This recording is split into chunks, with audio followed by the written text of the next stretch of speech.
It's a pleasure and an honor to meet you. I'm super excited to talk to you. Our mutual friend Jesse hit me up recently, and he's like, "You got to meet this guy, Chad, man. His story's crazy. You're gonna love him." And he was kind of describing you as, he's like, "How old are you? Like 32? 31. 31. Yeah. He's like, he's only like 31, but he's like my go-to guy for advice. He's like, he's my Tuesdays with Maury guy." He's like this incredible ultra athlete and badass Navy SEAL, but he's also sort of this Obi-Wan Kenobi type character who's deeply wise. And that's like right in my wheelhouse, man. So well, thank you, I'm psyched to talk to you. Yeah, man. No, it's a blessing to be here, brother. Thank you. So let's, why don't we start with the whole like Navy SEAL thing, man? You know, it's interesting because you don't necessarily cut the figure of what somebody would expect. Never have. I mean, the beard might be a little bit long. I mean, the beard goes with it, I guess. Yeah. And more, I guess we're seeing more and more military dudes embracing the ultra running lifestyle. But I mean, you did the whole deal, man. Buds and the whole thing, and the story leading up to it is pretty crazy. Getting what you had to endure and undergo to kind of achieve your dream. Mm-hmm. So talk about that a little bit. Yeah, and I guess I never really fit the mold, Rich, because I was born and raised in North Georgia. I never played sports. I had never swam in a swimming pool. Right. Never ran on purpose. Never was in a pool until you were in the military. Until right? I went to take the PST to get right. a SEAL contract. But your mom is a triathlete, right? Yeah. She didn't bring you down to the pool ever? No, she would bring me out on the trail when I was young, and allow me to hike around and kind of follow her. But water was, I mean, growing up in North Georgia, man, like, we lived out in the country, so we didn't have a swimming pool close, and like the most swimming you would do would be like to swim out across the pond to unhook your fishing lure that was hung on a log. Yeah, you know what I mean. Right. So like dog paddle was my limit. So yeah, but I worked through that. When I went to take that physical standards testing, it was a run, swim, push up, pull up, sit up. I failed that thing probably a dozen times, dude, but I kept coming back. Every week I would take it and improve a little bit, finally pass with minimum standards. And right.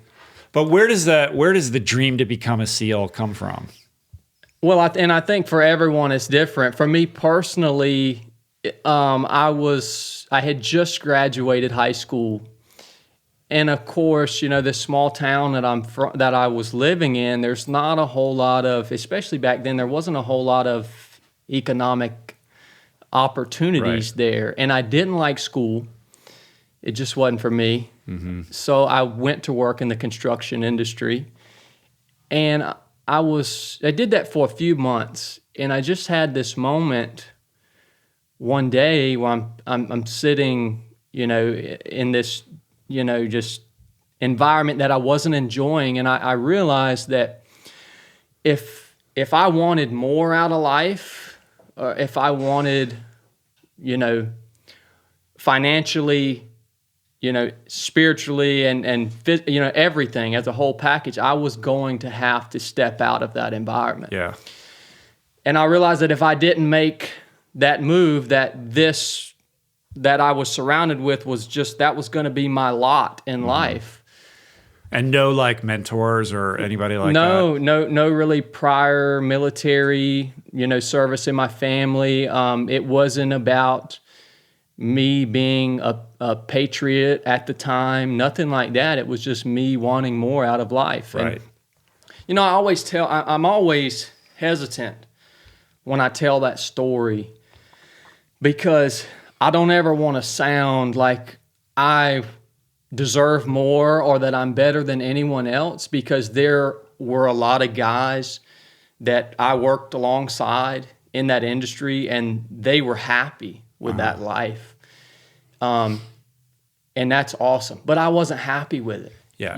At the time. You just had a little bit more ambition. Yeah, just maybe a little more ambition. But, I tell people all the time, some of the greatest men that I've ever met in my life have wore overalls every day of their lives and worked the fields.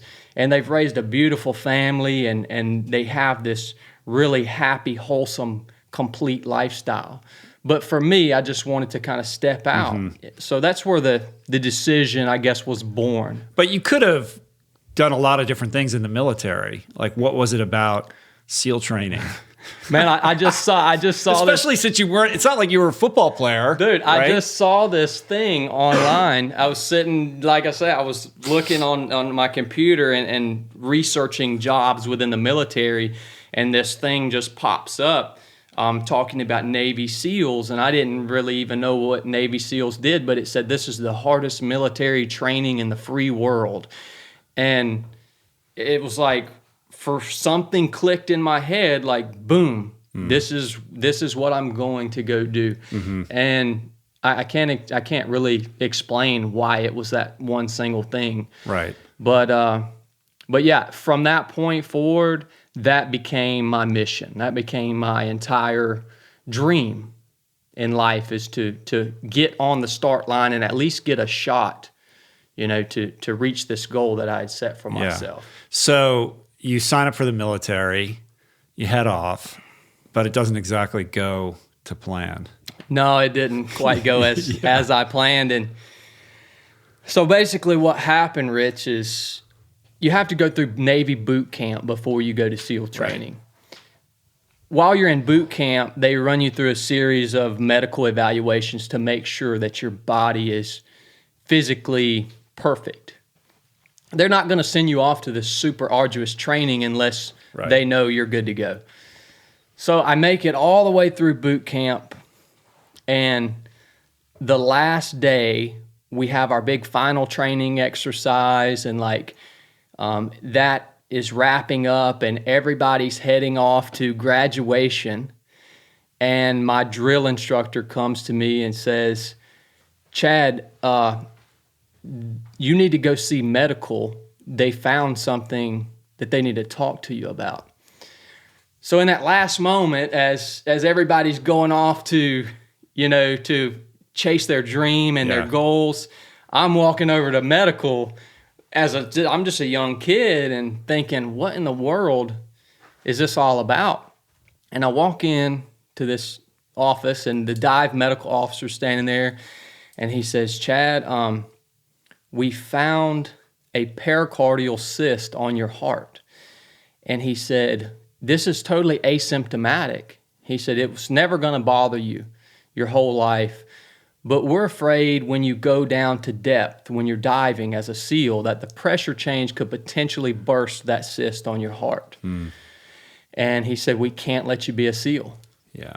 So he based all my dreams and aspirations were taken from me in that one definitive moment. I was given this, you can't do this. Right. So how did that feel? It was it crushed me, man. It crushed me. But the strange thing is that when he told me that, even though this was the guy in charge telling me that I couldn't do the things that I wanted to do, I never let go of that dream. Yeah. So I immediately said to myself, I'm going to find some way over, under, around this condition, Even though there's basically, short of heart surgery, there's no way around this, right? So what did they just reassign you at that point? So that's what they tried. The Navy tried to just send me out to the fleet, right. Which is the big Navy, which is that's an awesome place to be, but it's not where I had set my goals. So how do you finagle out of that? So I reached back to my family. They made some phone calls, and I was able to get an administrative discharge from the Navy. It was basically because they had essentially breached the contract that I had with them, because my contract was to go to SEAL training. I see. So I got out of the Navy.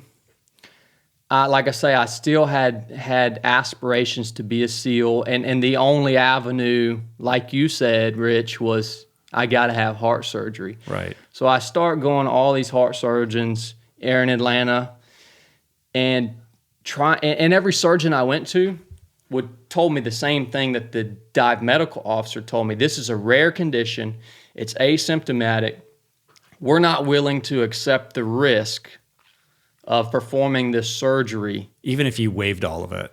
Even if I waived all of it, they didn't want to touch it. You just live your whole life with this thing. It's no problemo. They didn't want to touch it, man. So I finally find a surgeon in Atlanta named Dr. Cooper, and he had served in the Army as a combat surgeon downrange. And he understood what I wanted to go do. I think more so than somebody that hasn't served in that capacity. How many doctors did you go to before him? I was turned down by 3 doctors. To the best of my memory, it was 3 doctors before I finally found Dr. Cooper. And he's like, I'll do it? He was like, I'll do it. He was a runner, dude. Awesome. I mean, I remember my first appointment. Like every appointment I had with this dude would be early in the morning, and he would come into the office in his running clothes, like still sweating. And I'm like, this is my guy right here, this man. This is the dude for you, right? That's it, brother. How risky was this procedure? You know, and I get asked that a lot, Rich, but back then I was a kid, dude. I wasn't asking these questions. I had a singular focus. Right. I never asked the question, how risky is this? I knew that it had to be done for me to move forward with my dream. I think the riskiest part of the surgery is that the condition was so rare. So Dr. Cooper, for instance, is a well-known surgeon in Atlanta. He had never removed a pericardial cyst.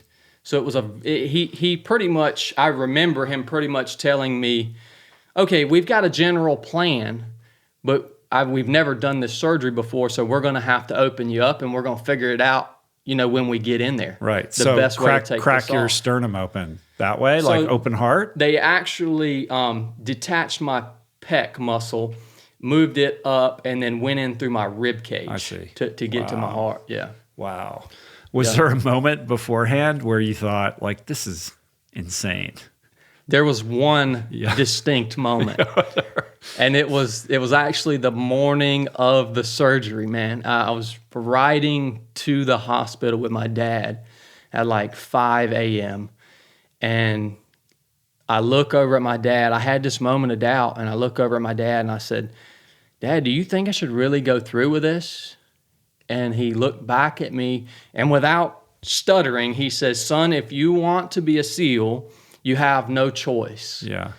And that resonated with me. That's the way my mind ticks. We'll talk about that. I simplify things. That resonated with me. And I just said, Roger that.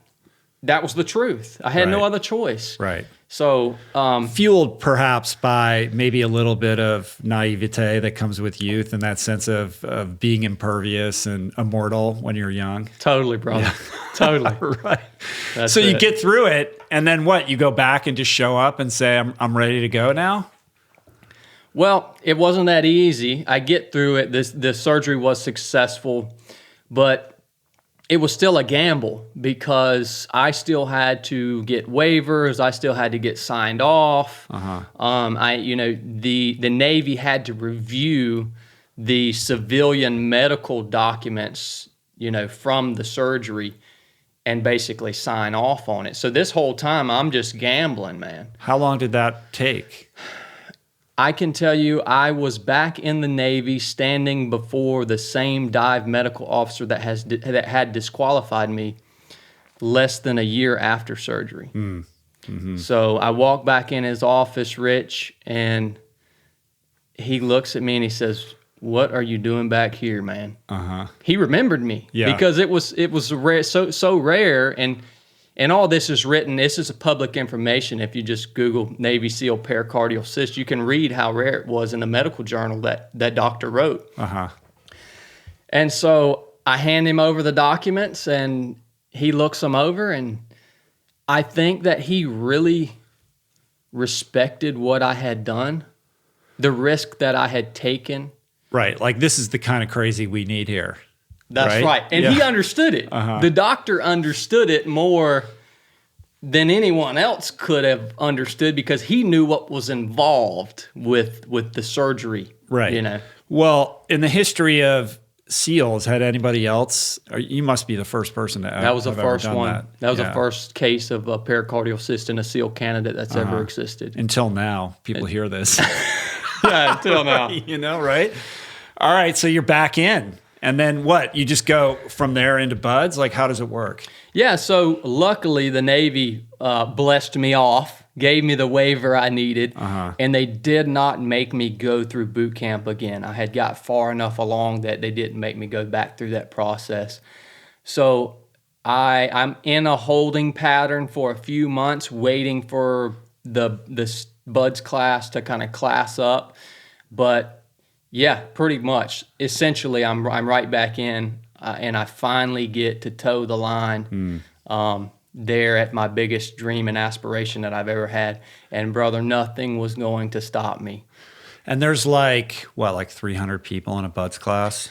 Back in those days, yeah. I mean, that was a big influx. That was 2007. The war was going pretty hard. Right. So we had all those kids in high school that were there for 9/11 were kind of aging up into that, right? Around that time. Yeah. So we started with about 300 guys. Yeah. Well, my only frame of reference for wrapping my head around what goes on at Buds is David Goggins and the stories that he's told on this podcast and what he wrote in his book. I mean, what was your experience like? You know, Buds is a weird thing, Rich. It's crazy thing about it is nothing about Buds, no singular evolution is really all that hard, man. What do you mean by that? Like the timed evolutions, the things that you have to do in Buds, it's like a 4-mile timed run. You get like 32 minutes to do that. You got to swim 2 miles. You get ample time to do that. So nothing in Buds is really all that hard. Meaning like in isolation, each individual task, it's just the accumulation of them. The hardest thing is when you look at the total picture, it's the grind, man. And that's why dudes quit. Essentially, I would say that's the number one reason that people quit. It's just like running an ultra. You know how to break an ultra down. Well, Buds is like that, but magnify it into it's like a 6-month long ultra, you know? Right. So this is kind of part of your core philosophy, right? Like breaking things down into their sort of smallest components so that you can digest them one by one. I think it's essential, Rich. For me in my life, it's not only breaking, say, a race, breaking it down from, a tree to tree or rock to rock perspective, but even breaking down the outcomes. When I go and race, I never feel any pressure and I never really get nervous, man, because in my mind I've broken that race down into 2 outcomes. I'm either going to break my body or I'm going to achieve victory or cross the finish line. That simplifies it so much for me. And is that philosophy advisable? Well, I don't know. I think that's a choice for every individual to make. But for me, I look at these races as missions, almost like missions in my life. And I'm willing to accept the fact that I could potentially break myself to accomplish this mission. Right. Well, the other option is to quit. Right? The other option is to quit. Yeah. But you just don't put that on the table. I don't put it on the table, man. And I'm not, by no means am I trying to sound super tough. Or I subscribe to this saying, it's be hard when it gets hard. And in an ultra, it gets hard. So that's when I like to hunker down. Yeah, there's this ethos out there. I saw you kind of speaking about this on Instagram. Out there, like, stay hard, you got to be hard 24/7, and I think people in general need a kick in the pants, and that's a worthy message that I think is helpful to a lot of people who have gotten a little too cushy or comfortable in their lives. But staying hard all the time is not a sustainable lifestyle philosophy, is it? It's not sustainable, Rich, and I really feel like for me personally, it's a dangerous philosophy, because if you think as a man or a woman that you have to be hard all the time. We said it's not sustainable, so you're going to fall short of that mark. And when you fall short of that mark, you're going to beat yourself up about it. And it just causes problems, I feel like, for me personally. And it causes problems in relationships, man. You know, when I was active duty, you know, I could be out on the road or be on deployment. Well, when you come back, you got to be able to love your family and love the other people around you and show compassion and emotion and those aren't components of being hard all the time, No, but they're components that are necessary to living a healthy lifestyle. I mean, what's the point otherwise, right? But they're not teaching that to you in buds.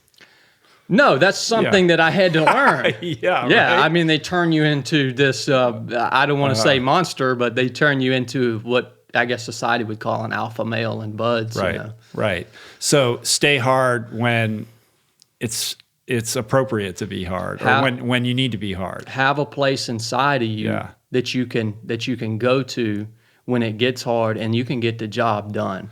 But couldn't you make an argument that setting yourself up with these two options, either victory or, you know, completely, you know, going until your body breaks down, that could be considered an unsustainable model too, right? That could be. Yeah. That could be. That could be. Right, I'm you younger. pick your moments or pick your battles, I suppose. And that's why I say is that specific philosophy advisable? I think it's called you know, risk calculation. You calculate what you're willing to accept to accomplish this mission. For me, I'm willing to accept that. Right. You know, but everybody's not me. I like this idea of breaking things down into tiny little nuggets to achieve your goals. I think people, you know, this is going to go up in the new year. People are thinking about their New Year's resolutions. Everybody set this kind of like aspiration for themselves. And as you know, most people, you know, fall off the wagon and don't end up self-actualizing whatever it is that they're looking to do in their lives. And I think, you know, that message is really important because we get caught up in the sexy idea of what it's going to be like and feel like and look like when we achieve that goal. But we're just not willing to do those little things every day that keep us moving in that trajectory in kind of a relentless way, because it's not sexy, because those little things are tiny little things. They're not things that are going to get anybody excited. They're just stuff you got to do relentlessly to create that kind of momentum that creates like a self-perpetuating machine. Totally, brother. Yeah. I agree 100%. Right. All right. You so understand it, Rich. Yeah, well, all right. So you're in buds. Is it what you thought it would be, expected it to be? Yeah. Harder, easier? I would say SEAL training is probably like the one thing in life that surpassed its reputation. In terms of difficulty. Intensity, for sure. And there again, I'm talking about the whole picture right now, you know. What is the main thing that you take away from that experience? You know, there's so many things that we could talk about that were born in that experience. I'd say the one thing that I utilize the most right now is the lessons that we learned that revolve around I call it the power of the spoken word. The things that we say, how the things that we say impact our direction in life and the outcome of our situations. And one of the earliest times I remember seeing this work was in first phase. My best friend came to me one day and he said, "Chad, I don't think I'm good enough to make it through this training anymore." And, you know, I had known prior to that statement that he had been having some thoughts of doubt. But when he kept those thoughts within his own head, he was able to continue from day to day. But as soon as he came to me that morning and spoke it out loud, that statement, he created that reality. It became real. it crushed him, man. He was crushed by that single statement. I don't think I'm good enough. And shortly after he made that statement, he went and quit. And I thought, this guy, my buddy, he was completely physically capable of doing everything that we had to do that day and every single day until graduation.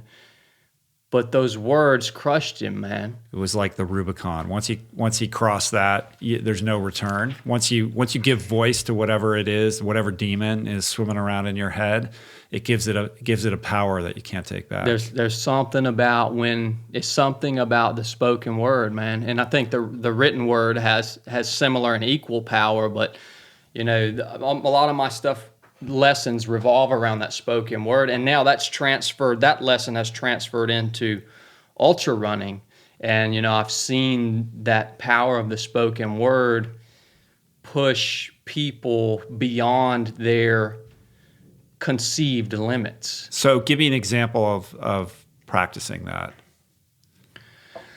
So I can give you an example of how we practice it at a race a few months ago.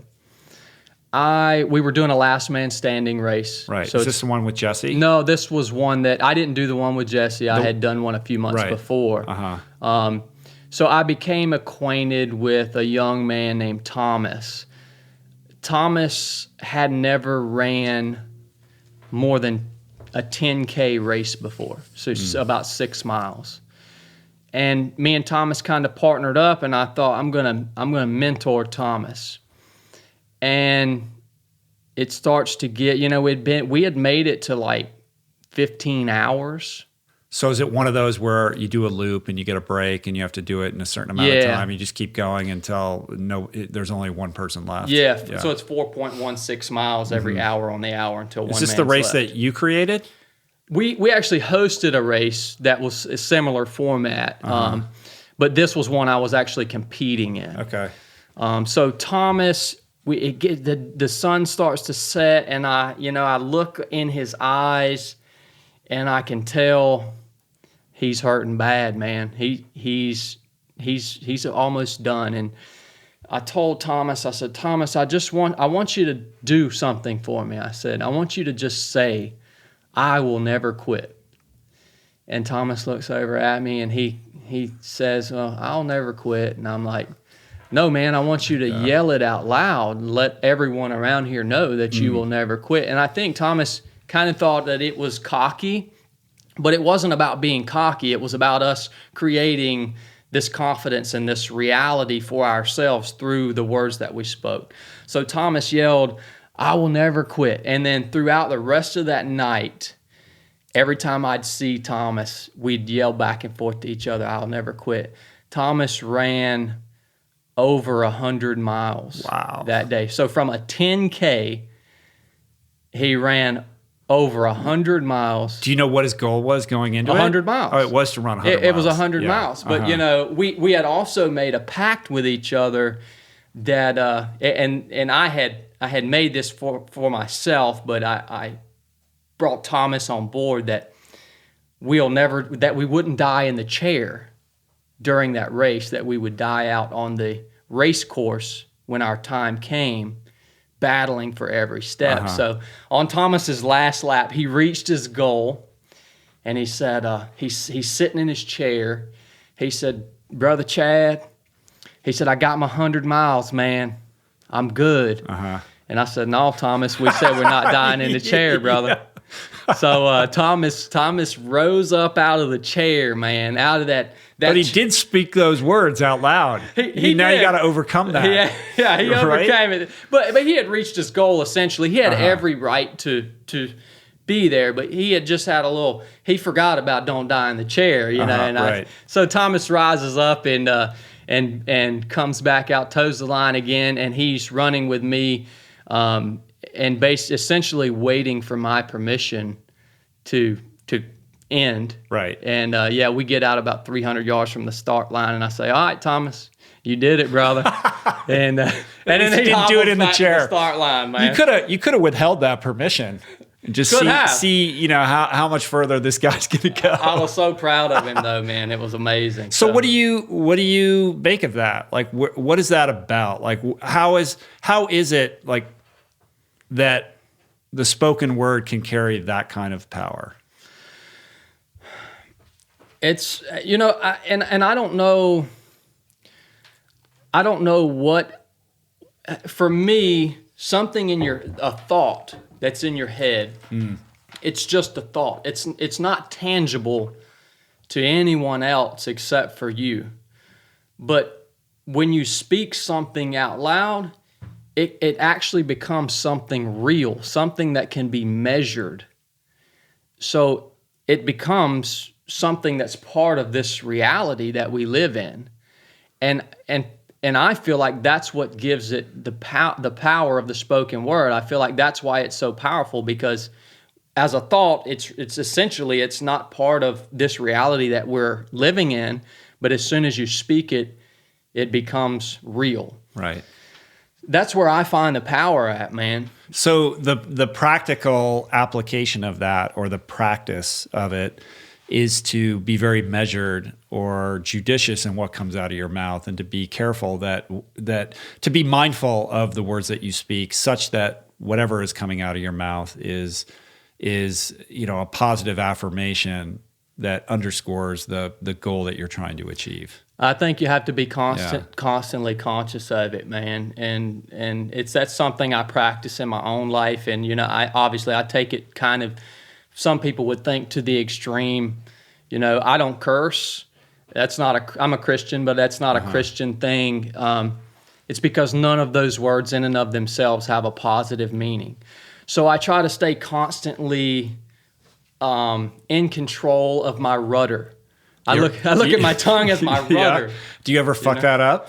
Oh yeah, I mean, everybody's going to make mistakes, man, for sure. But you know, a big thing, Rich, is to be especially aware of your rudder during times of adversity. Right. You know, because that's when it really matters. When you're in the struggle, when you're in the furnace of adversity, that's when you have to be really conscious of the things that you're saying. Yeah. In my opinion. Back to Buds, was there ever a breaking moment for you, or were you just and was this kind of perspective taught to you, or this was an intuitive thing that you stumbled upon as a survival mechanism to get through this? So it wasn't taught. I think it was an intuitive thing, but I think that it's also developed now through, you know, as I get older and I continue to see it work, and I teach these skills to other people, and then I hear their testimonies when they come back and say, oh my gosh, you know, I was in this terrible situation or this terrible moment, and I just spoke life into my situation, and it changed the direction, it changed the outcome. Those things all strengthen my faith in these actual tools that we have. Right. In Buds, there was no breaking point for me, though. There was never a time that I thought about quitting. Never a single moment. I never looked toward the bell. And again, that's not because I'm any tougher than anyone else, man, but it's because I had been through a furnace of adversity prior to even towing the line. Yeah. So I had quite a bit invested. Right. So you get through that, and then what was your deployment like? Like, what was the experience of actually being a Navy SEAL? So, you know, I did multiple deployments over the course of the 12 years that I was active duty. As far as the experience of being a Navy SEAL, man, it's not as sexy as you would think. I'll tell you, the best part about being a Navy SEAL is you get to go to work with heroes every single day. You get to go to work with these men that are just, you know, have integrity. These men that just will not quit. And you get to be surrounded by those people every day. That was the best part for me of actually being in the SEAL teams. As far as the day-to-day job, it's a job, man. Yeah. You know, you have a mission every day, whether it's training or you know, actual mission, and you're a professional. You're an operator. And you get the job done, and it's not nobody there is doing it for glory. At least, not, you know, there may be your oddball every now and then that's why they do it. But your real operators are just there to get a job done that needs to be done, man. Yeah.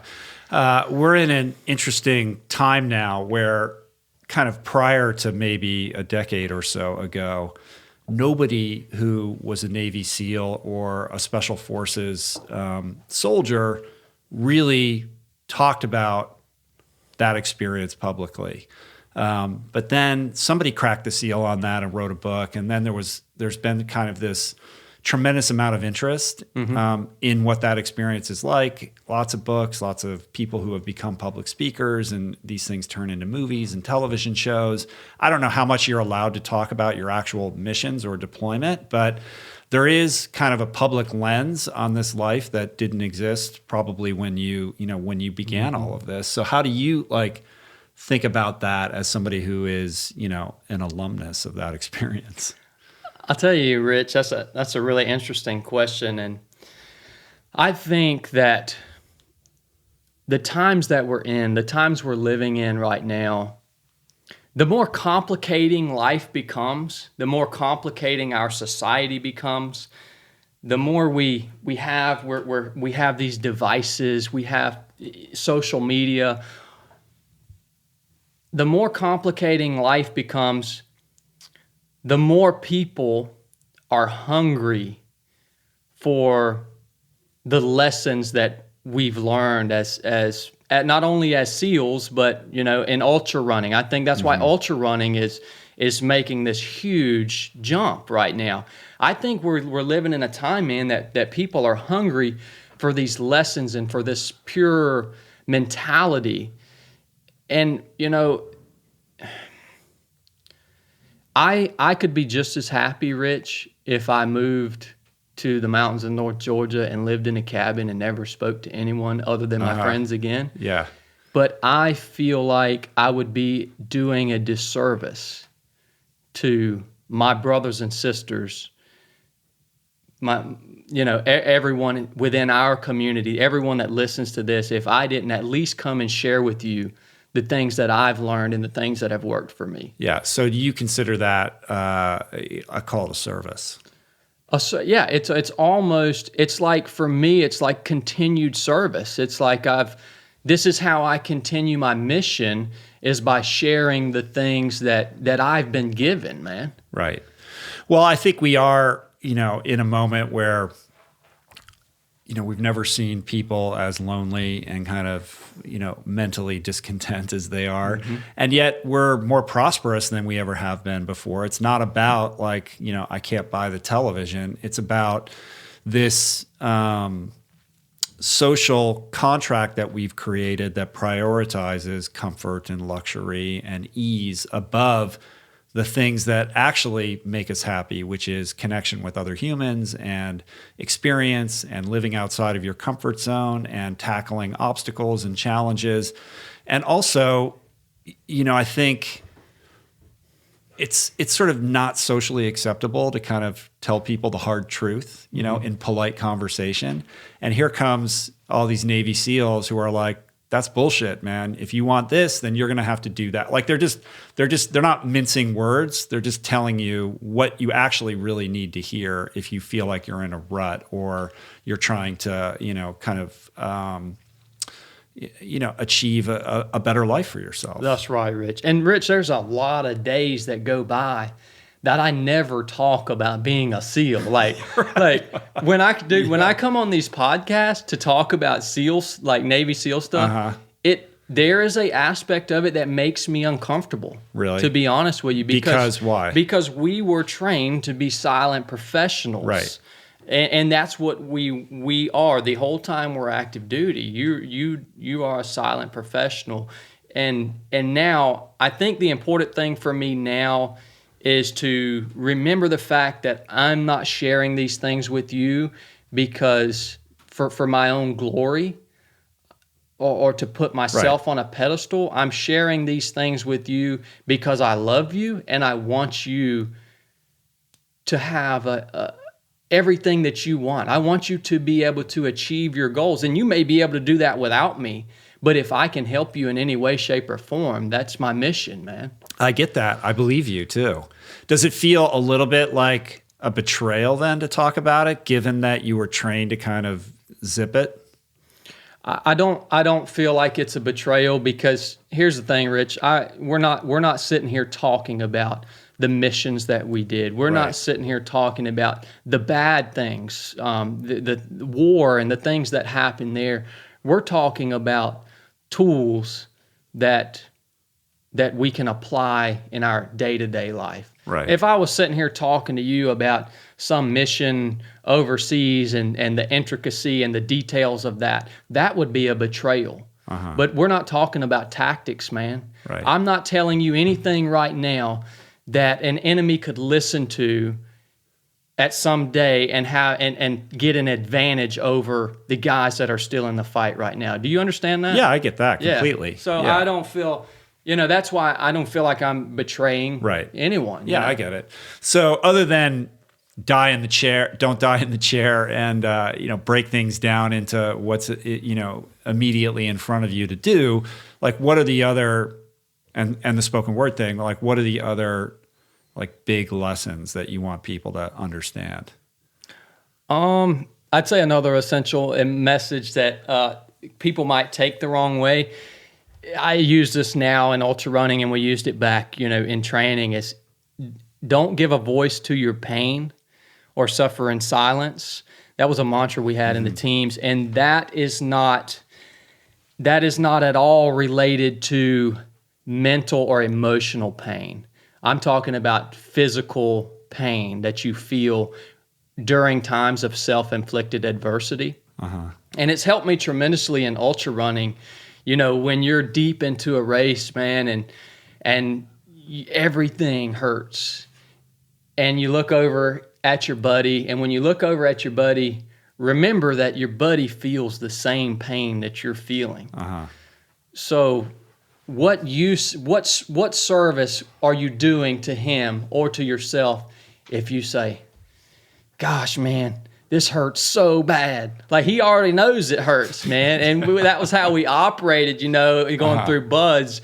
You never looked over at your buddy and you said, man, that guy's just as cold as I am. There's no reason for me to talk about how cold I am right now. Right. So it kind of where, an example of how I utilized it in ultra running or seen it work was I did a race last May called Cruel Jewel. It was a 106 miler in North Georgia, had 33,000 feet of elevation gain and loss. So super difficult course. And this was actually my first 100 miler. It was 2 years ago, actually. And so I'm running this race. I'm doing good up into about mile 70, and I tore my hamstring right down here where it connects to the back of my knee. And man, you want to talk about hurting, brother. It hurt something terrible. And it's got swollen up and red. But I didn't, so I still had 30 miles left. I never said a word to anyone about it. Never told an aid station worker, never told my crew, like, oh my gosh, I tore my hamstring, it hurts like crazy. So I can't carry on through this race, and I'm still able to make ground. And I hadn't gave a voice to that pain until I had 5 miles left. I came to the last aid station, and I lost control of my rudder, man. And I told the aid station worker how bad my hamstring had been hurting for the last 4 or 5 hours. And when I gave a voice to that physical pain that I was feeling, there again, it gave power to that pain and that injury. And it almost took control of me from a mental standpoint when I gave it a voice. And I had like 5 miles left. It took me 3 hours to cover that last 5 miles, man. So it crushed me. Well, so you finished. I finished. You finished. I finished. Right. There is an argument that maybe that wasn't the wisest thing to do, right? Like, there's a difference between physical pain and the pain that emanates from like damaging yourself in a really bad way. Like, if you ripped your hamstring, like, I don't think anybody would, first of all, no one would give a shit if you stopped. And it might have, like, if you had finished that race with that torn hamstring and then you were out for like a year because you just screwed yourself up so badly. there again, it's operational risk management. Right. It's your decision, man. Right. Yeah, I didn't care what anybody else thought. These missions are mine, dude. I got it. You know what I mean? I got it. So, all right. So how long were you a SEAL for then? 12 years. 12 years. Yeah. Right. I actually just got out this past January. Right. Yeah. One of the things Jesse told me that you did is you like bodyguarded for Obama. Can you talk about that, or is that like off the record? I worked with Mr. like Obama a few times. Did you? Yeah. It was a good time. That must have been cool. Yeah. Oh, I enjoyed it. Yeah, he's a good dude. Enjoyed spending time with him. It was a cool experience for sure. Right. So just one of many, though. Spoken like a SEAL. Like I could tell you don't want to talk too much about this kind of stuff. That's okay. Totally, man. So 12 years, and then you get kind of what's the equivalent of like an honorable discharge, right? Like you had some injuries as a result. Like there's a brain injury involved, and I think some PTSD. Could you talk about that a little bit? Yeah, it was multiple. You know, just kind of. It was kind of looking at the whole picture of me, and then especially looking at the brain injury stuff. I was a breacher, which means we deal with explosives. We're like the explosives expert within the platoon. And I had been exposed to, multiple, no telling how many blasts. And I noticed that it was affecting me in different ways, both mentally and physically. And finally, I had to go and talk to a doctor about it. It was impacting my performance. Right. Out in the field. And they basically said, this is what's going on. You don't need to be exposed to this anymore because we risk really diminishing your quality of life if we continue to expose you to this. And I was medically retired. Got it. So basically exposure to ordnance blasts over however long period of time, like time and time again, like the repetitive nature of that, being exposed to that. Yeah. That was essentially the big one. And then of course, you have joint injuries. They look at the whole picture when they start thinking about the medical retirement. Right. So when you're now faced with having to return to civilian life, like that, is that hard? Yeah. It's tough, Rich. And I think the toughest thing about it, man, is when it's the same as a professional athlete or a musician, or when you have your entire identity wrapped around this one thing, when you lose that one thing, whether it's a professional athlete, a SEAL, a musician, whatever, it can be a crushing blow. Yeah. So, I was blessed in a way that I had found ultra running. That helped me diversify my identity. It helped me. You found that when you were a SEAL? About a year before. So when they started talking about the whole medical retirement thing, I started ultra running because that was a really stressful time for me, man. I don't like going to the doctor. I was going to the doctor like 3 times a day, and it was driving me crazy. So I started ultra running. Right off the bat, or just like, I'm going to run? Like most people start running, I'm going to go run around the base or something like that. Like they're not like, I'm going to be an ultra runner. Was it that baked in from the beginning? Like I'm going to do ultras? Yeah, I had never ran a marathon. I've never ran a 10K. I signed up for a 50-mile race. The first race you signed up for? Yeah, the first race. It was the Iron Mountain Ultra Marathon in Damascus, Virginia. So I signed up for that race and went out there, and it completely obliterated me.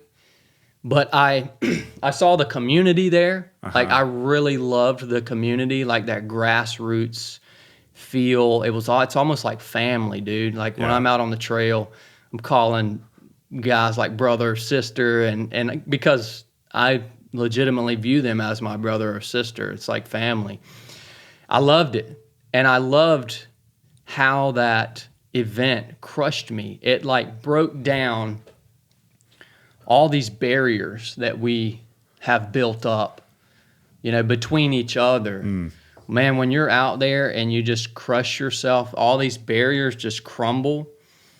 And like an ultra is the one place that I can truly like let my emotions just flow, man. I can cry if I want to cry. I can laugh. I can get angry. It doesn't matter. And that was something that as an operator, you didn't really show emotion. You were kind of trained that way not to show emotion. So you have this opportunity to express that in a different way. Yeah, it almost it brings you back to like a pure form of humanity.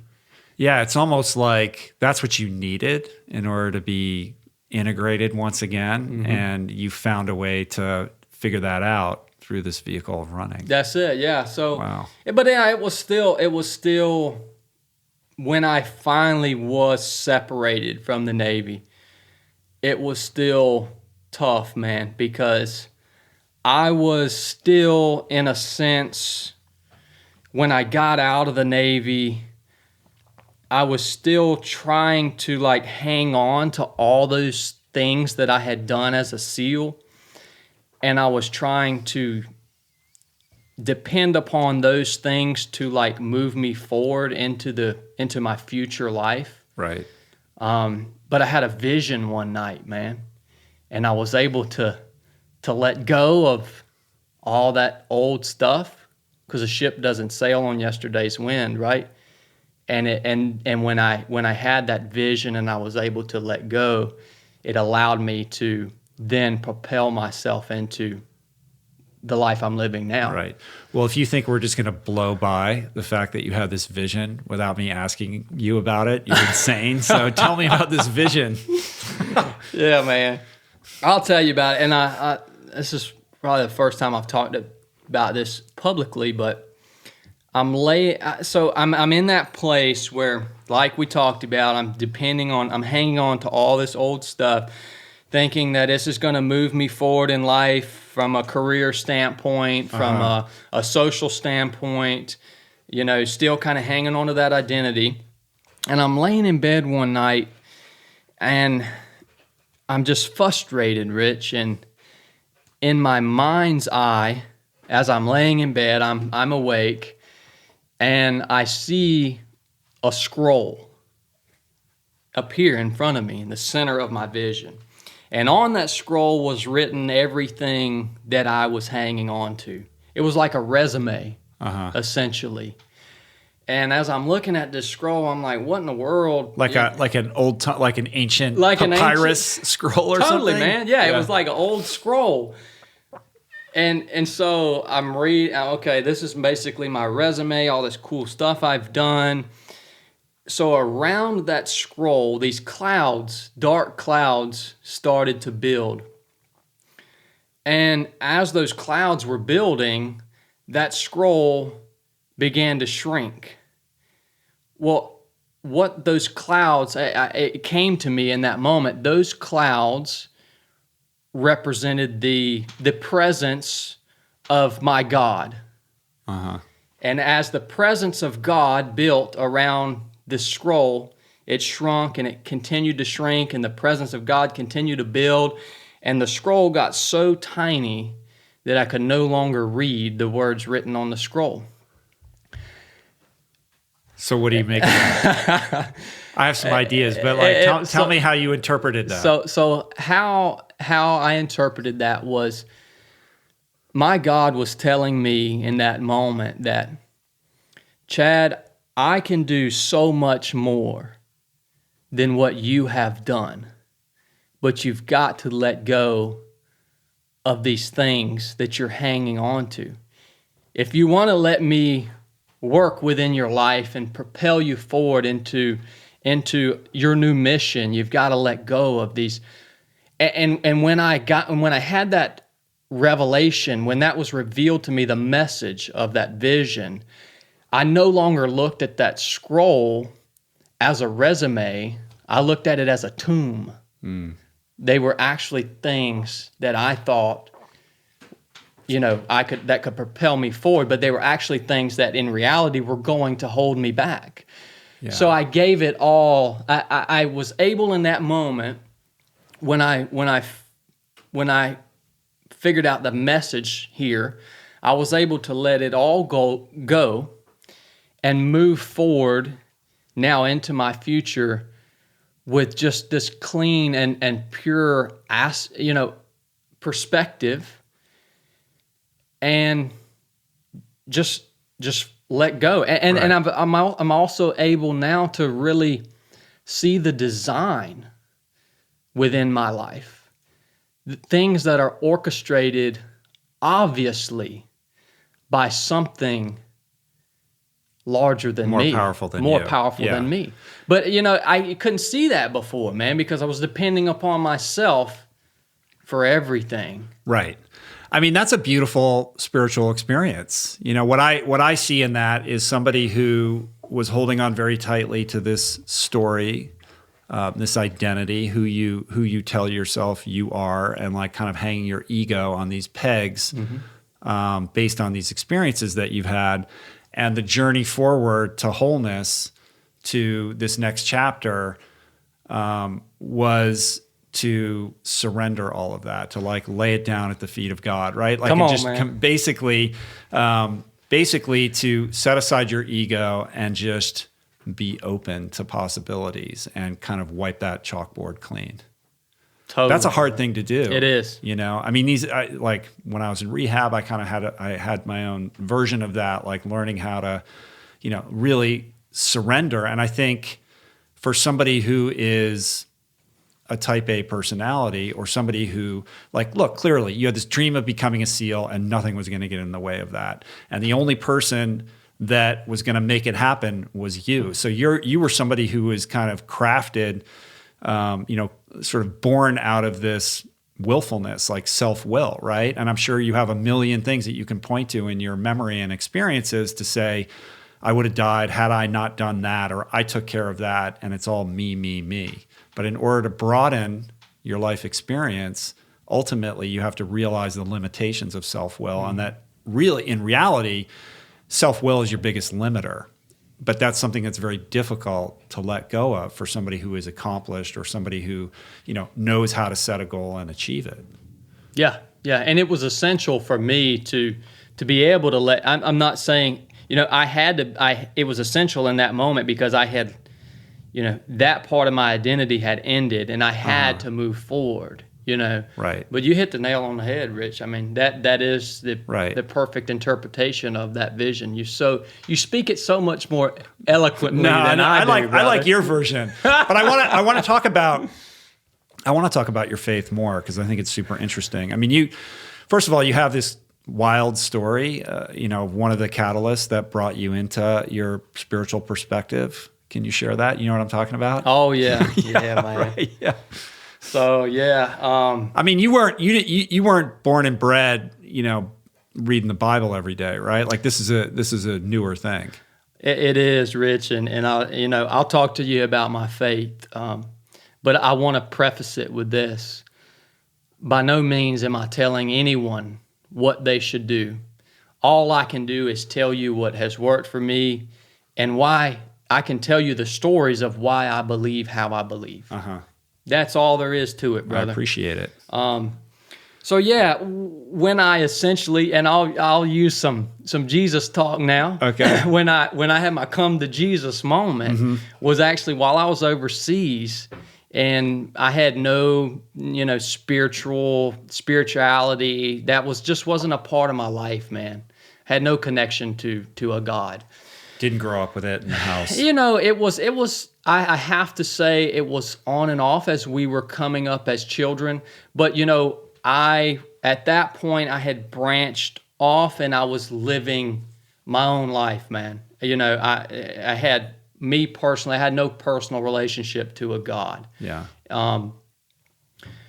So we're staying in this place overseas, and there was 4 of us. One of the 4 guys was a Christian, and we're staying in this building, and the one that was a Christian, he started reading his Bible every evening. Sounds crazy, bro. But when he started doing that, these weird things started happening within this place we were staying. And they were, I call them now, it was really an evil thing. So the things that were happening were causing fear and discontent and discomfort within our group. So he starts reading his Bible. He obviously aggravates this spiritual presence, this other spiritual presence that is dwelling in this place. Right. You're talking about paranormal activity. Okay. So, right. Yeah, I remember the first thing, like I'm laying in bed one night and something hits my door and I hear like singing up and down the hallways of this place where we were staying. And I get up and everybody's passed out, and it scared me. What kind of singing? It didn't. I don't remember it as sound. It was not words. It was more just like tones, tones flowing up and down the hallway, and it didn't have an evil sound to it, but the event had fear attached to it. Right. And you're in some kind of, not like a house, but like a build. You're on a mission, basically. Yeah, right? we're on deployment, and so as the days progress, this paranormal activity continues to happen, and also our moods as teammates, this spiritual presence was bearing down on our moods, and it got to the point where it was affecting our interactions with each other, and the way we felt about each other, and just really just getting us in a rut, man. So you're not the only one who's experiencing so this. Eventually, right. after a week or so, you got 4 Navy SEALs sleeping in the same room together because they're freaked out about what's going on. Right. Like these super badasses now all have left their respective rooms and you're all sleeping in the same room. That's it, my man. So, all right, hold on a second. So what was that like the first time? Like when this happens to you, you must think either I'm imagining something or I'm the only one who's having this experience, right? So at some point you have to have a conversation with someone else. Like, hey, I heard this thing. Did you hear it too? Yep. Like, how did that go? Yeah. Oh man, dude, we were so close. I mean, it was like, Did you hear that? Yeah, exactly. Hey, what happened? So what happened in your room last night? And we would talk about these things. And it wasn't necessarily at night. I mean, this place, you could walk into this. It got to a point where you could walk into this place, and like I remember there was a stairwell.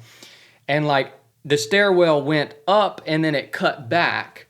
So as I was walking up the first portion of the stairwell, I could feel a presence of something up and behind me, watching me and bearing down on me as I enter this place. And when I would make that turn, I would fully expect to see something evil standing there, but I never did. Okay. So we're talking about it, man, right. and it's obvious that this crazy stuff is going on, and it was obviously initiated by the spiritual side of our one teammate that had that as a part of his life. Right. He opened up this Pandora's box of evil spirits raining down upon you. Dude, this just sounds so crazy, but I'm telling you, keep bro, going, it's man. so real. So I dig it. I'm into it. We're in this like a crazy battle of good and evil, and finally I get sick of it, dude, and I call my brother back home in the States, and I knew that my brother was a Christian. He had made that decision long ago, and I knew about that. And I said, look, Blake, I don't know what's going on here, man, but I'm tired of this. I can't rest. We can't work together as teammates. This is just getting out of hand. Do you have any advice? What can we do here? Because I'm sick of it. And he said, well, let me put you in touch with my pastor. He puts me in touch with the pastor of his local church there.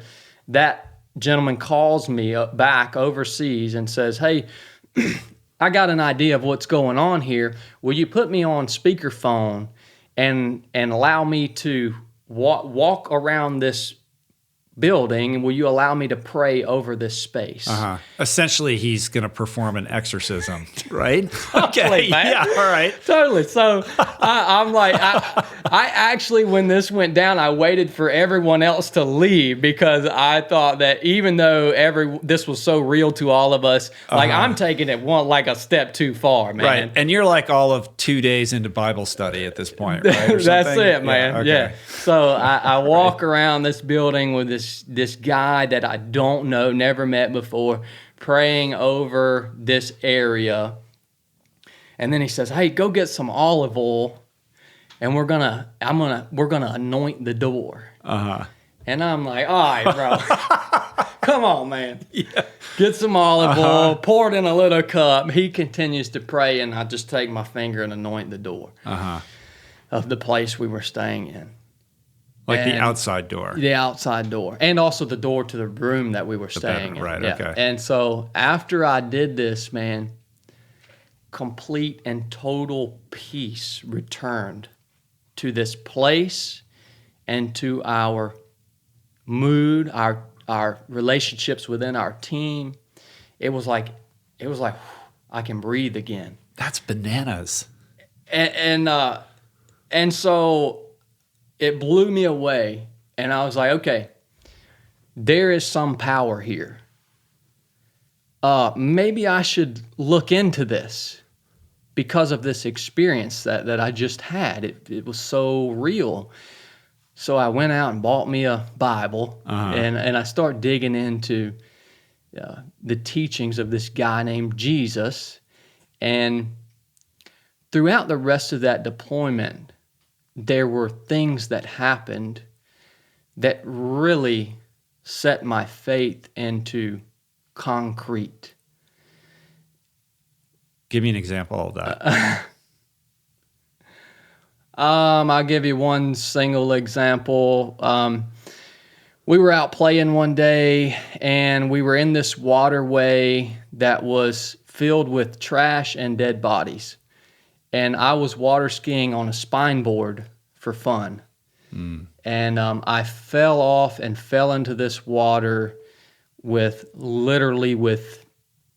decaying human beings around me.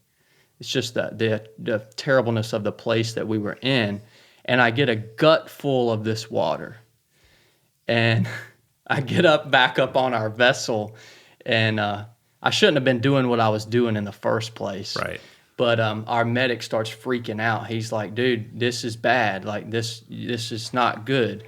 And I had been studying the Bible for about a month prior to this event, and I remembered when the Bible said, if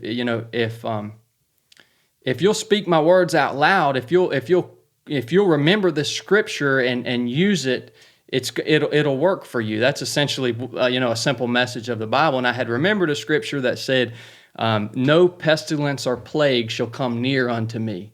And I spoke when this happened. I told my group, I said, "I'm good, bro. No pestilence or plague shall come near unto me." And I used that scripture in front of a group of unbelievers, and I was totally fine.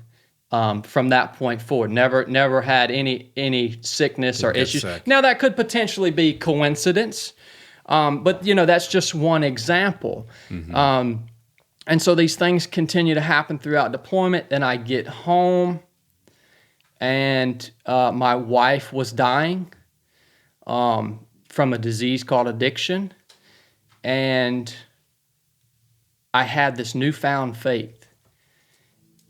And I started to learn about addiction, obviously, because I was about to lose her. But I realized that there was nothing that I could say to change her mind. So all I did was I was using this new tool that I had now called prayer. And I prayed. I would march circles around my house, pray over the place in bed where she slept. And after about a month of that, she came to me one day and she said, "Hey, I want to get clean." Like there was no reason for it. I wasn't having this discussion with her about, hey, you need to get clean. You need to get in rehab. I knew how helpless I was, so I just shut my mouth, man. And so there again, I take that as my prayers. An affirmation of your An faith. affirmation of the prayers that, that I had said.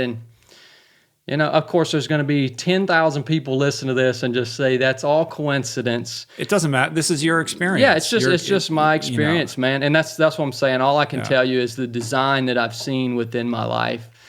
And then, so that event in and of itself, was another thing that really just set my faith in concrete and made me say, well, oh my gosh, here is this loving God that has actually honored my prayers because I have chose to serve Him. Yeah. I'm sorry to hear about your wife. So you come back after deployment and she's struggling with this thing. I mean, that's a very, powerless place to find yourself. Yeah. Yeah. Yeah. But it was there again, Rich. I mean, it's one of those things that, first of all, I didn't know anything about addiction, and I always looked down on addicts. But walking through this, as I walked through this with my wife, I realized that addicts are some of the best people on earth if they can just get clean. So it changed my whole perspective on addiction. So thankful for that, man. When I see somebody struggling with that, drug addiction or alcohol, never do I look down upon them because I know they're just bound up with these chains, man. And if they can break these chains, they're going to be some of the best people on earth. Sometimes. Most of the time, brother. Yeah. I would second that. Yeah. I think there's a lot of people that suffer from addiction and alcoholism that are, in a certain respect, spiritual seekers. They're just seeking their answers in an unhealthy way, and they fall prey to this thing that becomes very difficult to claw out of. But when you and I believe strongly that that a huge part of the solution is spiritual. Like, you have to find a spiritual connection. You have to weather a version of what you experienced with the scroll, right? Like, you have to surrender yourself. You have to understand that there's a power greater than yourself that you can avail yourself of to help you confront this thing.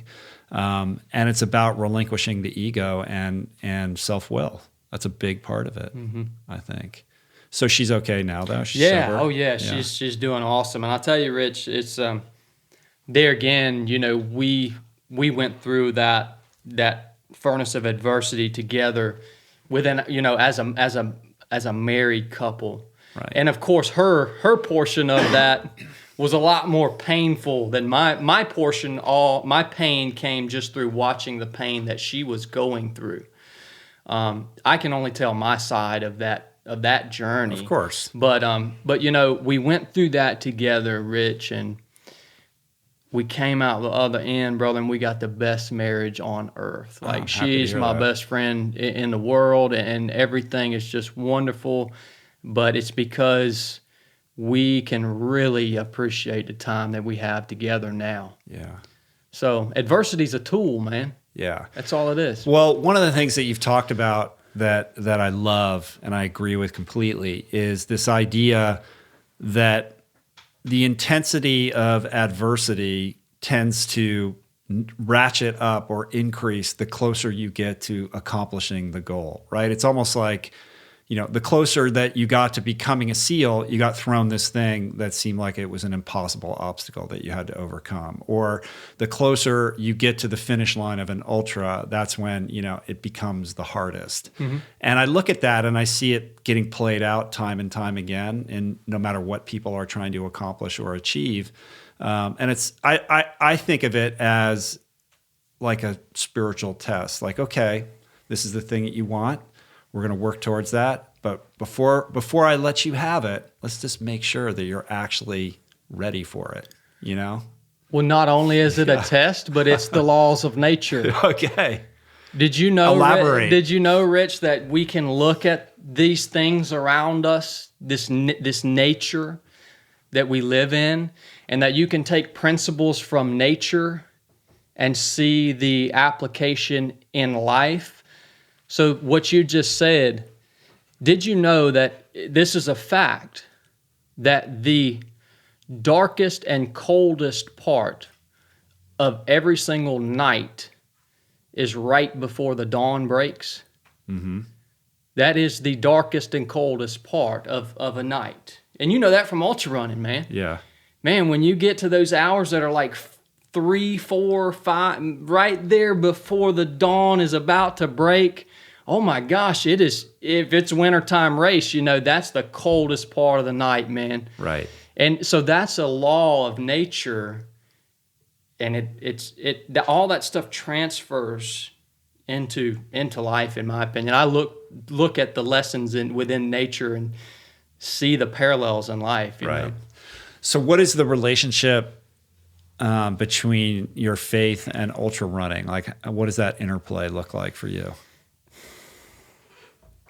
I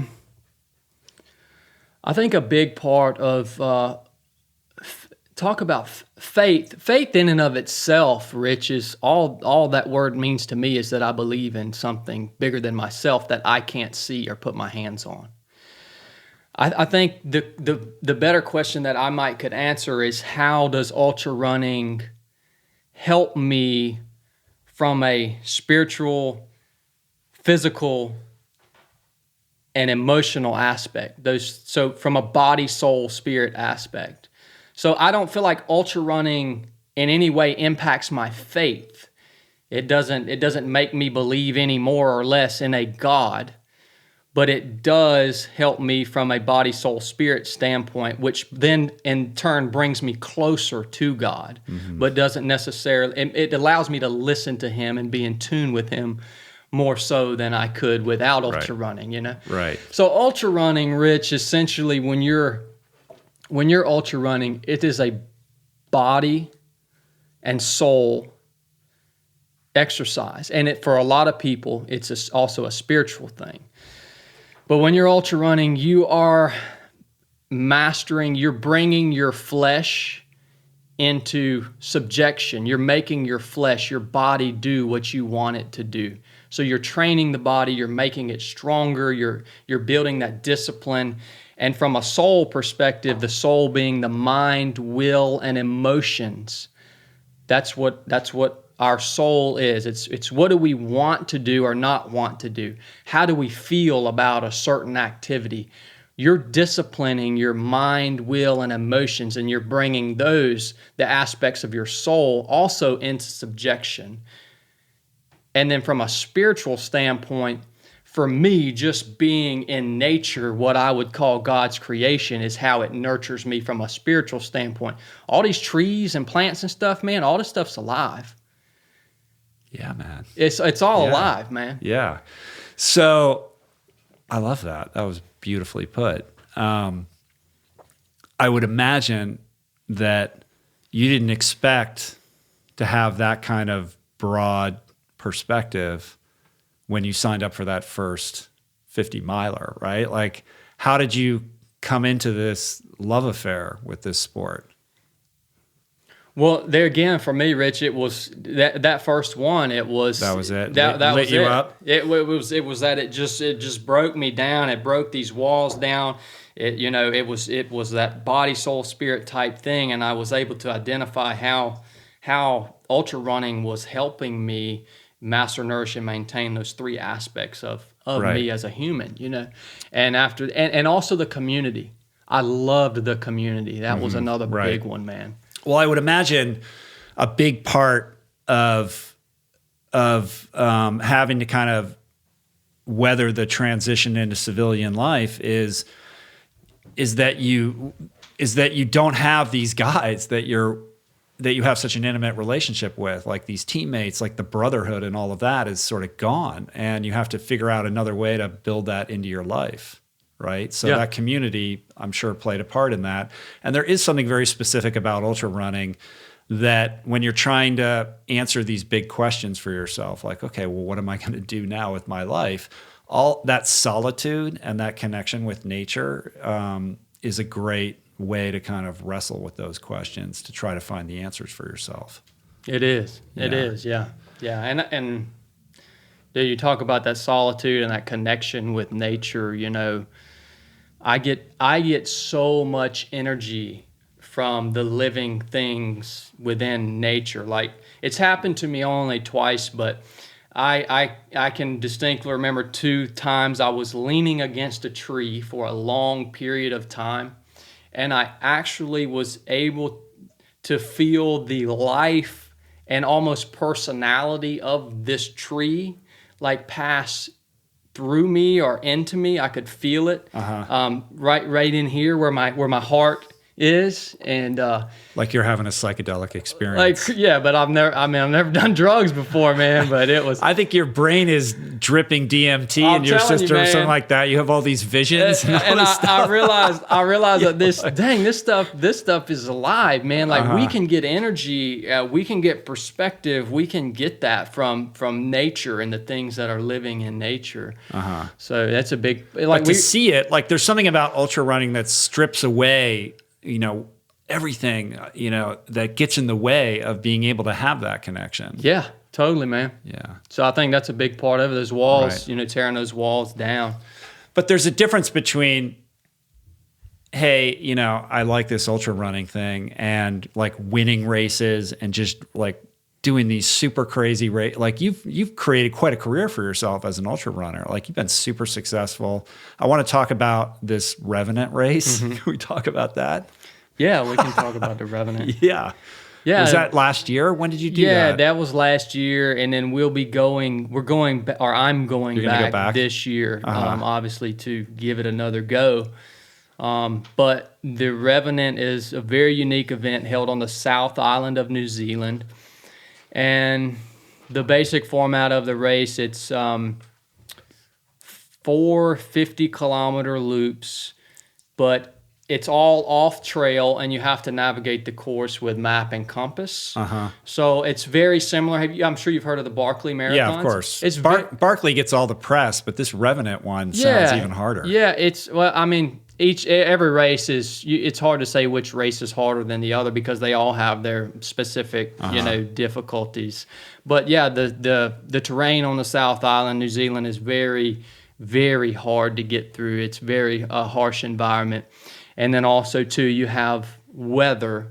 I would say, the weather in New Zealand is just as extreme, if not more extreme, as the weather you would experience in Tennessee. So we went out and I gave it the first shot last year and made it around one loop. So hold on a second. First of all, so this race, it also has like 105,000 feet of vertical gain too, right? Yeah, it's got a lot of climbing. You're bushwhacking. And prior to your involvement with this race, not a single person had ever completed one loop, let alone 4. Is that right? Yeah. So, and how many years has the race been around for? Well, actually, the thing is, last year was the inaugural year of the race. Yeah. I see. So this was something that the race director Scott Worthington, he has went out and designed this course, and he has done this course under perfect conditions, so he knows it can be completed. But there's so many things when you're doing a race like this that are out of your control, environmental factors, right. You know what I mean? Right. So, that's what makes it different than a normal 100-miler is if you have a inversion layer move in and it's so foggy you can't see the ground you're standing on, you can't navigate in that type of environment. Right. Whereas a normal race, you're just on a trail with your head down, you can turn everything off and rock and roll. So you show up for this thing, there's crazy, unprecedented weather, but you're able to do a loop, right? You're the only person who's done a loop? There were, I think, 3 people that finished one loop last year. No one finished a second loop. Gotcha. So the one loop is the most that's been done on the course. we got through it, man. It wasn't pretty. My favorite thing are these races that no one has ever actually completed. Yeah. Or these last man standing races, which is Yeah. just a different way to compete with yourself. Yeah, I love them too, man. Yeah. So how did you get connected with Jesse?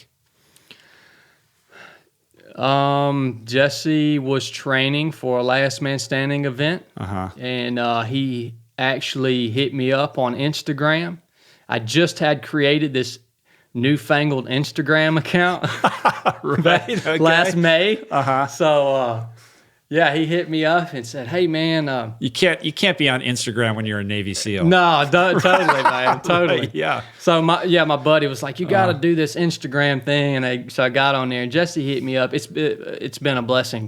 That's been an awesome platform to share the message on now. But he just invited me to come out and run with him and my brother Mark Brown. And we spent a day. We ran 50 miles that day. There were a few rules that I had, set in place for our group that day, and we hit it off. I mean, what were the rules? What do you mean you set rules? So the rules for the day were we had to run until I said stop.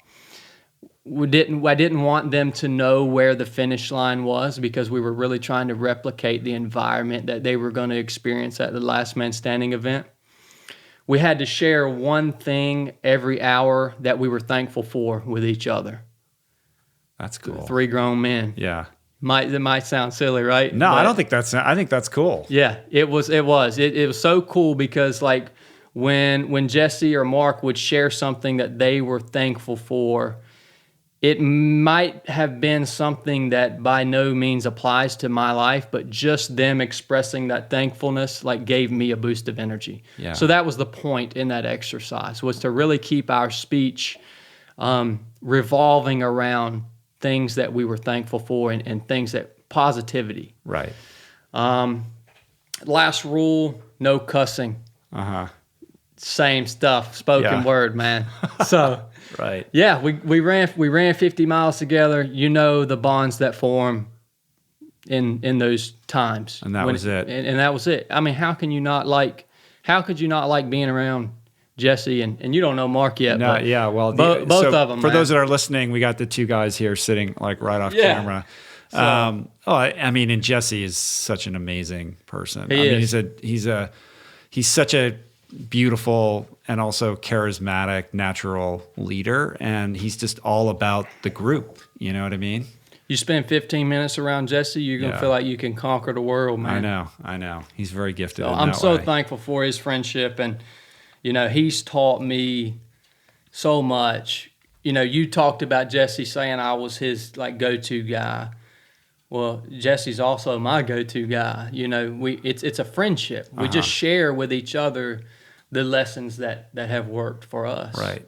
So do you live around Atlanta now, or where do you call home? We just moved back to Atlanta, my wife and I, about 3 or 4 weeks ago. Oh, okay. Cool. Yeah, so we just left Virginia Beach, and we're loving life, man. Nice. North Georgia's awesome. What's a typical day look like for you training-wise? So typical day, Rich, I wake up in the morning around 6 o'clock. I give the first fruits of my day to God. So maybe that's 5 minutes, maybe that's 45 minutes, either studying his word or prayer. Move on from there. I French press a little coffee, get a cup of coffee in, and then I'm training from 7 or 8 in the morning until noon. Mm-hmm. So I'm taking I'm blocking out 4 to 5 hours a day usually to train. That is all dependent on what I'm training for, or where I'm at within that training cycle. So it could be a 4-hour hike. It could be a 30-mile run. It could be intervals. Right. It could be a long run plus strength training. It's different depending on, obviously, what I'm training for and where I'm at. Do you work with a coach, or are you doing this yourself? Yeah, I don't work with a coach, and I've been doing kind of hard stuff, running endurance type stuff for so long. I mean, all that stuff was born in the SEAL teams, you know, that I've reached a point that I can listen to my body and kind of know when I need to push hard and when I need to back off. So I haven't really got to the point that I need a coach yet. Right. And what are you currently training for? Like what's the big race that you're keying on right now? So the Revenant in January, Okay. that's a big one. And then I'll probably do Cruel Jewel again in May, that race in North Georgia where I tore my hamstring. I actually finished 8th place out there 2 years ago. So I'm thinking I can go back now with a little more knowledge and a stronger body and hopefully, do much better. And what about Barkley? I got to crack the Revenant first, man. I mean, Okay. yeah, we'll talk about Barkley after that, man. Well, let's pivot a little bit to talking about, like, I'm interested in hearing more about, your wisdom that could be helpful to people that are listening out there. We're embarking on a new year, and, like I said at the outset, people are trying to wrap their heads around how to achieve these goals that they've set for themselves. I mean, what do you think are some of the biggest obstacles that people put in front of themselves unnecessarily?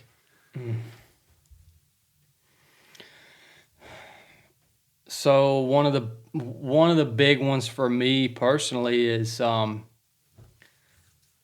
overthinking stuff, man. And that it just goes back to simplifying a situation, So if you set a goal for yourself, or you might be trying to establish a goal, for me, there's only 2 questions. Is this something that you want? And are you going to have fun along the journey, along the way? So whatever that goal may be, instead of sitting there thinking about it and stressing about it and thinking about everything that could potentially stop you or hinder you, just make sure it's what you want. Make sure you're going to have fun on the journey to accomplishing that goal, and then just rock and roll with it. Get started. Yeah. So start surrounding yourself with the people that are going to help you, the people that might have the knowledge that you need to accomplish that goal. Start, utilizing your time better to accomplish your goal or to reach the point that you're trying to. It's utilizing all those tools, the universal tools that we all have. We have people, we have time. All of us have these things.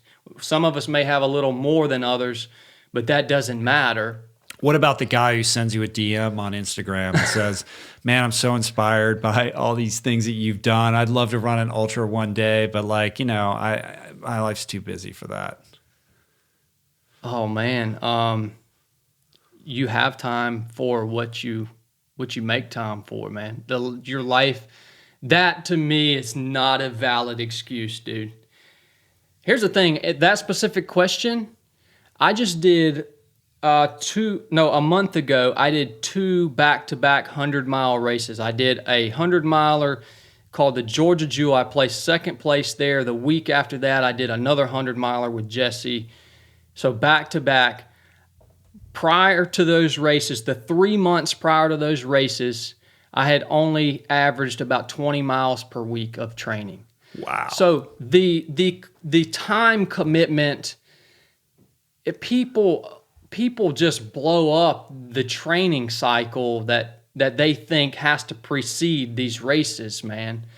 The time commitment is not that significant. In other words, the idea that before you're going to run a 100-miler, you got to put in 2 years of consistent 100-mile weeks. Exactly, man. I don't subscribe to that. There again, I think somebody that doesn't have much running background, if they surround themselves with people that can kind of give them the right advice from a mindset standpoint, and also just from a how to take care of yourself standpoint, that the training commitment is not that great. It's all, for me, it's all about just having a strong, healthy body and spending time on your feet, man. Yeah. So what is the mental routine that you utilize to get your head right for these things? I mean, I guess it's baked into you at this point, but if you were coaching somebody who, isn't skilled at at, measuring their spoken words, or, doesn't quite have the ability to kind of master their emotional state because they're, have some mental weaknesses. Like, how do you get that person to the next level? I would tell them, after we talked about the spoken word, we talked about all those tools, when the pain gets, when this self-inflicted pain, when it gets to be significant and you think that you just cannot handle it, the biggest thing that I do is I stop fighting against it. And I come to this realization that, like, I reach this steady state. I call it the steady state, to where, yeah, it hurts, but I understand that it's not going to hurt any worse because it already hurts as bad as it can. And then I stop fighting against the pain, because when you fight, like when you're using your energy, like emotionally, to like battle against this pain, and you're hating it, you're just hating this feeling that you're having, it actually gives that pain more power over you. And I learned this in buds, man, with the cold, when they'd put us in a surf zone and freeze us to death.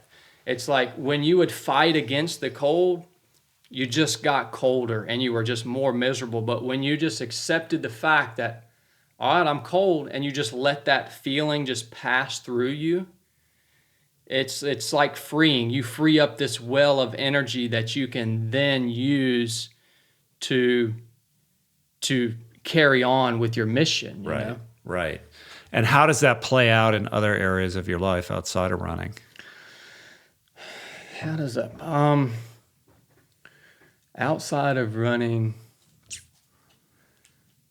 So I'll tell you, Rich, how that plays out is, we talk about not fighting against the things that we hate. Like, I hate the cold, so I stop fighting against the cold.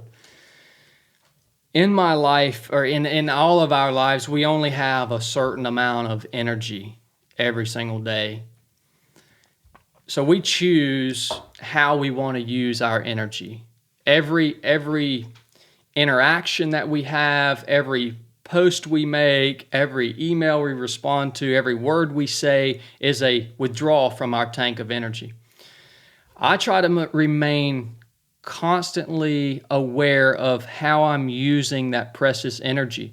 And I use that energy never to fight against the things that I might not agree with, the things that I might hate. But I try to use that energy to foster and promote the things that have worked for me, that I believe and have found to be true and pure, and the message that I've been delivered. Yeah. So using that energy, not fighting against the things that you might hate, because that's just going to grind you down, man. No matter what the issue is, if it's a political or a social issue, you're wasting your time. And usually, it's not effective anyway. It's not usually. You can make the biggest impact on the things that you hate by promoting the things that you love. And it's so much easier to promote the things that you love. I think that's very wise, and we could all use a little bit more of that, particularly in our public discourse and on social media. And there is a significant portion of the population that exerts a huge amount of energy trying to tear other people down, or just getting into arguments and fighting with people. And it's not effective, and I think it wears on your soul. And I think there's a sense of, weirdly, there's a sense of accomplishment that people have when they do. Like, they think that they've actually, like, if you feel strongly about something and you criticize somebody else because they see the world differently, there's a sense that you actually are advancing your cause by doing that. And I think that that's an illusion. And I think it really does kind of there's an erosion on yourself when you participate in that. And I'm always challenged, though, because I think it is important to speak up for what you believe in, right? And there's a lot of dissonance out there right now, and there's a lot of problems in the world, and a lot of, things that we could be doing better that we're not doing. But what is the best way to accomplish those things? Yeah. Totally. And it's like I said, Rich, this is just my perspective, man. This is just what works for me. I think you saying that, you should stand up for the things that you believe in. Like, yes, that has validity. But, to put this in practical terms, if there's an issue in today's society that I don't agree with, you're not going to find me in town holding a poster board, marching against this cause. You're not going to find me posting things out into social media that are warring against this cause. You're going to find me marching for the things that I believe in and to be pure and true. It's so much easier to do that, man. Yeah. And that's the way I live my life. Better man. for you too. No right? kidding, brother. No kidding. So what is the biggest? We're going to wrap this up in a minute. But what is the thing that you're still struggling with? Like when you look at yourself, or where you want to do better and be better. Like talk to me about the obstacles that you're grappling with now and how you're trying to overcome them. I would say one of the biggest obstacles that I'm grappling with right now, and I hate even calling it an obstacle, man, because it's just something that I need to an opportunity. It's just something that I'm aware of right now, is that kind of as my life starts rolling now, and as things kind of grow and get bigger with 3 of 7 and the stuff that we have going on,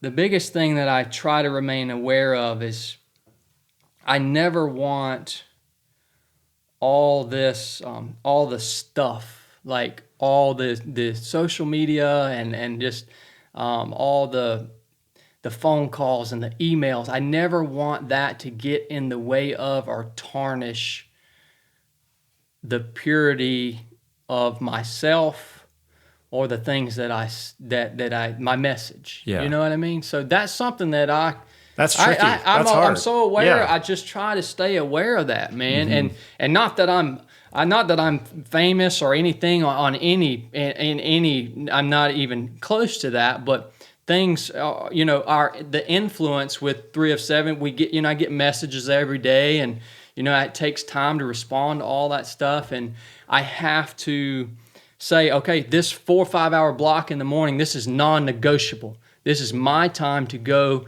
spend in the woods doing what I love to do, because if I don't keep my own ship in order, I can't do anything for anybody else. Yeah. So maybe that sums it up, keeping my own ship in order so I can carry on. Be the best advocate that you can be in those other exactly areas. Right, yeah. brother. I feel you, man. And it gets, it gets hard too. I couldn't imagine you, brother. Well, basically people dangle in front of you like, shiny things, like cool opportunities to go to cool places and do cool stuff. Yeah. And sometimes that's great, but also it can be at the cost of making sure that you have boundaries around those things. So I've been on both sides of that, and it's hard, but I think your head's in the right place with trying to make sure that you protect that, because without that, there's nothing. There's nothing, man. There's nothing. Yeah. And also being the best husband that I can be. That's another thing, I that's part of my ship. As I say, keeping my own ship in order. That's my wife and I, our family. I view that as a whole. Right. So that's all part of that, man. Cool. All right. Well, let's end this with a final thought for the person who's out there who feels stuck. They're in a rut.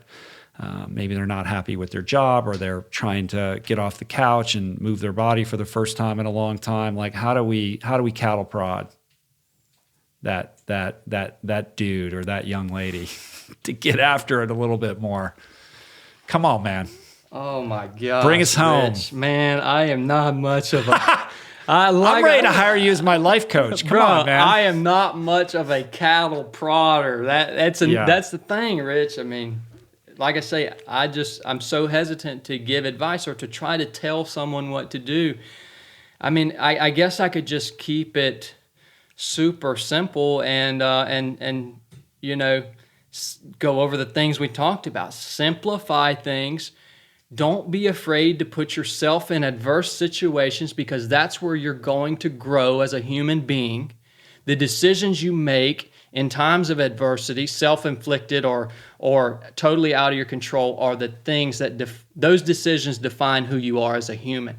But don't fear inflicting that adversity on yourself, because it's going to help you grow as a human being. So I would say, go put yourself through a little adversity. It may be only running for 5 minutes to start with. It may not be running. It may be something completely different than that. Yeah. But don't fear it, because I feel like it's essential for us as humans to experience that in life.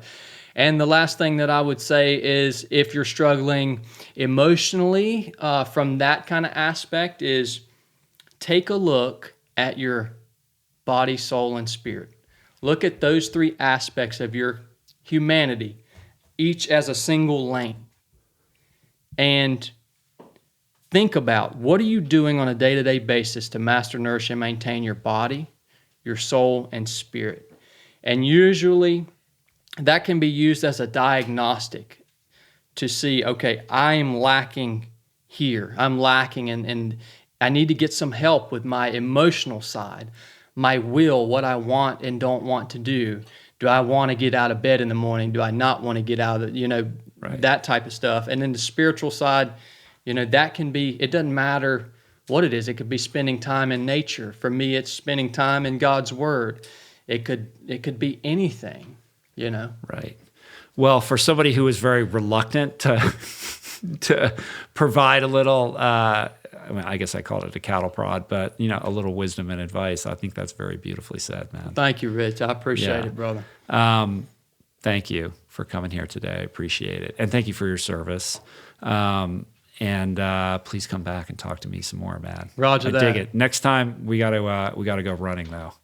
Out here. Yeah. You went running in Beverly Hills today, right? LA, dude. I know. Dude, I was about to have a panic attack running down. Right. It was crazy, man.